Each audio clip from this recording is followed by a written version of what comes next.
আসসালামু আলাইকুম। আশা করি সবাই ভালো আছেন। বাংলাদেশে আক্রমণ, পাশে দাঁড়ালো পাকিস্তান। হ্যাঁ, বিষয়টা যদি এমন হয় তাহলে কেমন হয়? এটা সত্য। বাংলাদেশে যদি কোনো দেশ আক্রমণ চালায় তো সবার আগে কিন্তু পাকিস্তান পাশে দাঁড়াবে। এটা অস্বীকার করার কোনো সুযোগ নাই।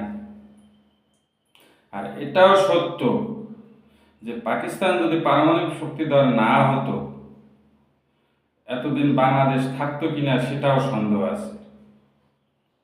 কারণ বাংলাদেশকে থাবা দেওয়ার জন্য কিন্তু ইন্ডিয়া সর্বক্ষণিক ফাঁক খুঁজছে।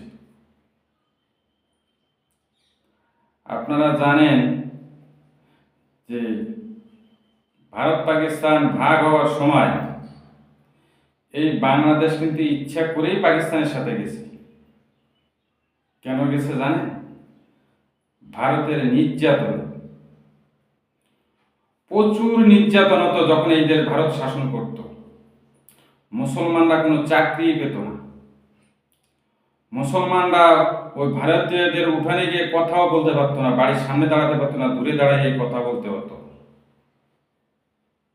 প্রতি মুহূর্ত মুসলমান মেয়েরা আতঙ্কের মধ্যে থাকত। ভারত এমন শাসন ব্যবস্থা চালিয়েছিল এই দেশের উপর যে মুসলমানরা কোনো কথাই বলতে পারত না, মুসলমানের কোনো ভূমিকাই ছিল না ভারত শাসন আমলে বাংলাদেশে। আপনারা হয়তো জানেন না। এই কারণে কিন্তু ভারত পাকিস্তান ভাগ হয় এবং বাংলাদেশও পাকিস্তানের সাথে যুক্ত হয়। তারপর পাকিস্তান আস্তে আস্তে আস্তে আস্তে মুসলমানদের জায়গা দিতে শুরু করে, পজিশন দিতে শুরু করে। আর আমাদেরকে পড়ানো হলো কি, যে পাকিস্তান খুব নির্যাতন করছে আমাদের উপর, তাই আমরা স্বাধীনতা নিচ্ছি। এটা ভুয়া কথা। স্বাধীনতার সময়ের 90% ঘটনাই মিথ্যা, অপপ্রচার, যা বাঙালিকে খাওয়ানো হয়েছে এতদিন। নির্যাতন করে গেছে ভারত আর দায় চাপিয়ে দিয়েছে পাকিস্তানের উপর। ব্যাপারটা বুঝতে পারছেন? কারণ কারণ ওই এক জায়গা, পাকিস্তানের সাথে আমরা যোগ দিচ্ছি, এটাই ভারতের ক্ষোভ। তারপরে যখন পাকিস্তানের সাথে গেছে, এরপর ভারত লেগে যায় আমাদের পিছনে কিভাবে এটাকে ভাগ করা যায়। তাই তারা ভাগও করেছে। ভারত আমাদের কোনো বন্ধু না, কোনোদিন বন্ধু ছিলও না, আর কোনোদিন বন্ধু হবেও না। ভারত আমাদের শত্রু, কিন্তু বোঝানো হয়েছে বন্ধু। আর পাকিস্তান আমাদের বন্ধু, বোঝানো হয়েছে শত্রু। এই 55 বছর ধরে এই মিথ্যা গুজবে আমাদেরকে খালি শোনানো হয়েছে। আপনারা শুনলে আশ্চর্য হবেন, পাকিস্তানের 24 বছরে বাংলাদেশে যত শিল্প কারখানা হয়েছে, বিশ্ববিদ্যালয় হয়েছে, বাংলাদেশের 55 বছরে এখনো সেগুলো হয় নাই। অথচ ভারত আমাদেরকে অপপ্রচার চালায় বুঝাইছে, পাকিস্তান আমাদের নিতে করে এই দেশে তো সব পাকিস্তানে নিয়ে যায়, এই সেই নানিগাষ্টি করে পাকিস্তানের ভাগ করাইছে, আর কিছু না। ভাগ করা ভারত ক্ষান্ত নাই। স্বাধীনতার সময় কিন্তু ভারত চেয়েছিল দেশটা তারাই দখল দেবে। ডিসির পাশে আরেক টেবিল বসাইছিল ডিসি, এসপির পাশে আরেক টেবিল বসাইছিল এসপি। সব ভারতীয় বাহিনী কিন্তু পুরো দেশটা সেট আপ করে ফেলছিল। বাইরের চাপে ভারত সরে যেতে বাধ্য হয়েছে।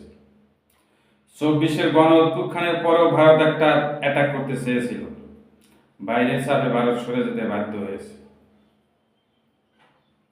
আর যদি কোনোদিন অ্যাটাক হয়ও, সবার আগে পাকিস্তান আমার পাশে দাঁড়াবে, আমাদের পাশে দাঁড়াবে। ওই চীন আমাদের পাশে দাঁড়াবে। যতই আপনারা চেতনাবাজি দেখান ভারত আপনাদের বন্ধু, ভুল। ভারত কোনোদিনও আমাদের বন্ধু ছিল না, আর কোনোদিনও হবেও না। কারণ এই কোলের মধ্যে একটা মুসলিম রাষ্ট্র ভারত এটা মেনে নিতে পারতেছে না। এটাই হচ্ছে ভারতের বড় সমস্যা। শুধু আমাদের দেশ না, ভারতের দিকে তাকান। ভারতের মুসলমানরা কি ভালো আছে? নাই। মুসলমানের উপর কিভাবে অত্যাচার চালানো হচ্ছে ভারতে, দেখছেন তো? তাহলে তাদের নিজেদের দেশে এই অবস্থা মুসলমানদের, আর আমাদের একটা মুসলিম সংখ্যাগরিষ্ঠতা দেশ ভারতের কোলের মধ্যে বসে আছে, এটা ভারত কিভাবে মেনে নেবে? কখনো না। ভারত সুযোগ পেলে এটাকে দখলে নিয়ে এই দেশে গণহত্যা চালাবে। সেদিন কিন্তু এই চেতনাবাজি কোনো কাজে লাগবে না। সেদিন কিন্তু ভারত তোমাদের বন্ধু বন্ধু শুনলে কিন্তু ভারত শুনতো না। ভারত তোমাদেরকে ব্যবহার করে শুধু তার নিজের স্বার্থে। আমাদের দেশে কিছু মানুষ আছে যারা ভারতকে বন্ধু মনে করে, ভারত এদেরকে ব্যবহার করে শুধু নিজের স্বার্থে। ভারতের প্রকৃতি তোমাদের বন্ধু না, এই একটা জিনিস মনে রাখবা। অর্থাৎ বাংলাদেশে বাস করো, বাংলাদেশ নিয়ে ভাবো, বাংলাদেশের স্বাধীনতা নিয়ে ভাবো।